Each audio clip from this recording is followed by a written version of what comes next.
Vous êtes sur Tout TV Africa, mesdames et messieurs, bonjour et bienvenue dans ce nouveau numéro de Gatingo.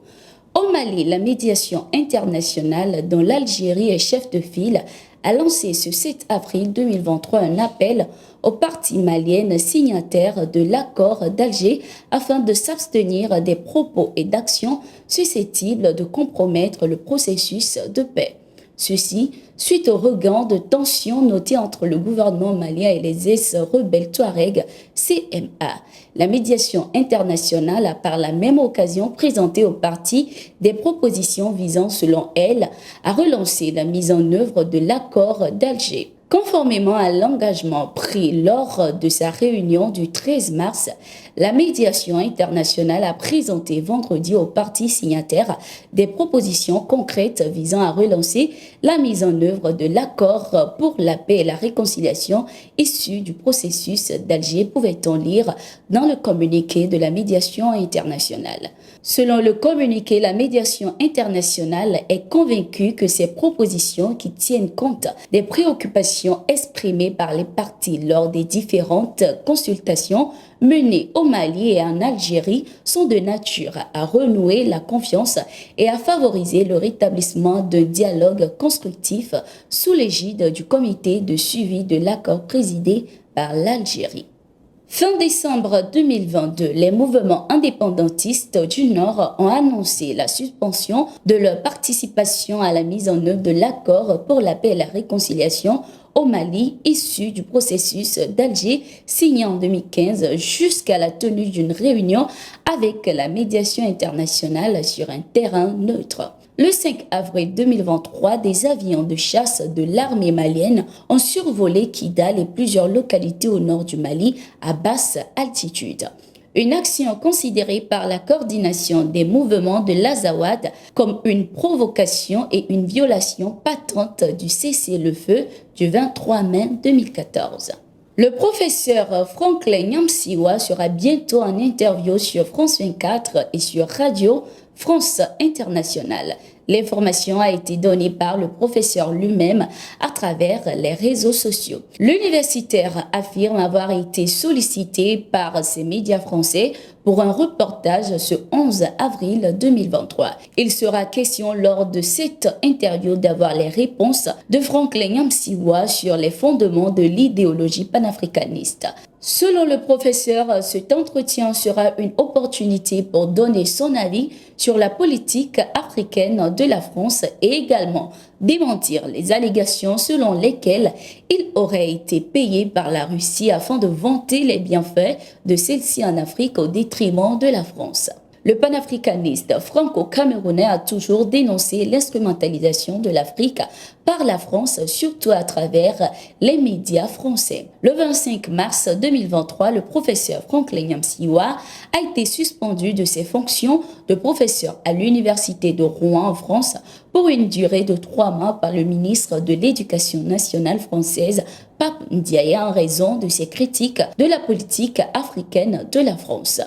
Le 12 avril 2023, il répondra également à une convocation devant la police judiciaire de Rouen en France afin de s'expliquer sur la gestion de l'association Crush Party dont il est le président. C'est un ouf de soulagement pour la population de la région de la boucle du Moun.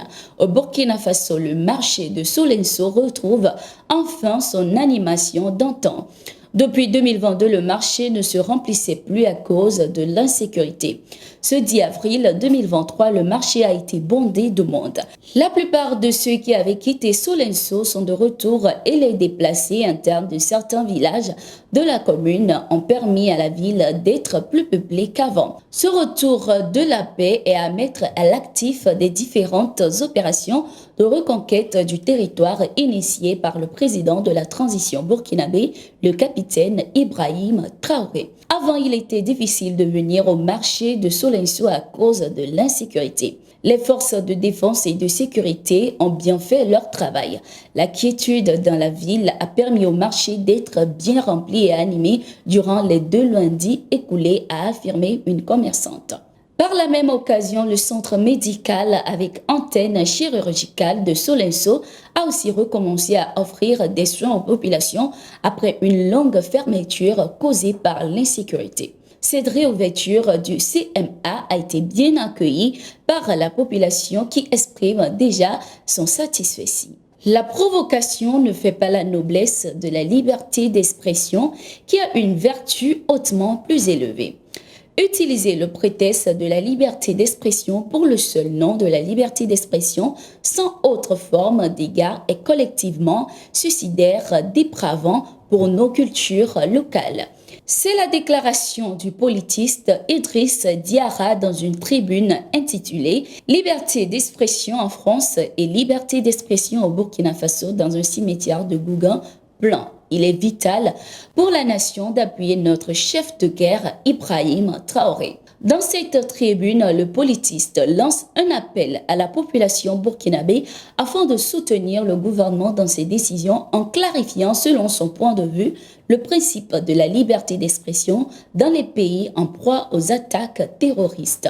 Ce mauvais usage de la liberté d'expression ne fait qu'exposer la nation aux manipulations ourdies de l'extérieur et ouvrir simplement la brèche à toutes sortes d'assauts néo-impérialistes nocifs pour notre développement endogène.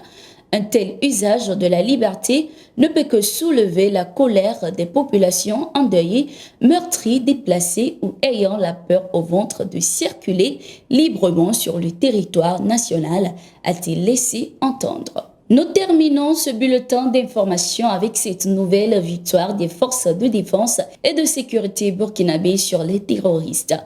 Dans la nuit du 9 au 10 avril 2023, les volontaires pour la défense de la patrie de Kelbo dans le Soum ont repoussé une attaque terroriste contre une de leurs positions. Selon les informations, les terroristes dans leur fuite se sont scindés en plusieurs groupes. Mais un des groupes a été rattrapé dans la localité de Bouximbaogo et neutralisé grâce aux vecteurs aériens. Par la même occasion, les forces de défense et de sécurité et les volontaires pour la défense de la patrie du 6e groupement de l'armée ont mené d'intenses combats au sol contre des sanctuaires terroristes dans le nord du Burkina Faso. Des opérations de grande envergure se poursuivent également dans plusieurs localités du Burkina pour reconquérir l'intégrité territoriale et rétablir la paix. Nous sommes arrivés à la fin de ce numéro de Gatingo. Merci d'être resté avec nous. Nous sommes en continu sur nos différentes plateformes.